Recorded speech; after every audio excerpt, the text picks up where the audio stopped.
Ako si Brian Sitangko, scaffolder ng building. Nagtrabaho ko kumagit na isang buwan. Ano ko lang nun, paggising ko, yung muna yung humulog yung malaking batang tumagos na sa bubong. Tapos nung tumatakas na ako, ang balak ko na sana nung tumakbo palabas, yun na yung naguhuan ako.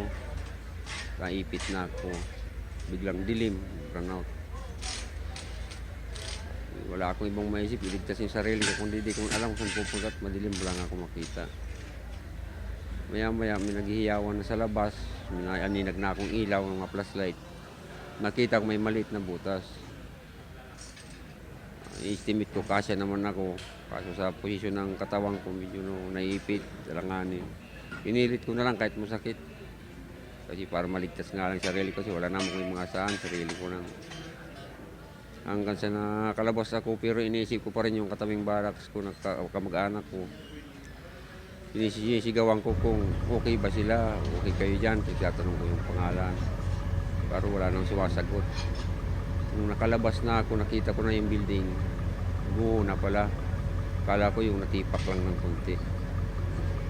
Nung gumuho na pala yung buong building, tinitingnan ko halos. Nilagay ko na sa isip ko na parang ako lang nabuhay. Hanggang sa na-rescue na ako ng police ng Station 4, tapos ng BDRR. Pinala ko sa hospital sa una. Natandang ko na hospital. Doon ako in-x-ray na ginamot. Nabot ako doon ng hapon.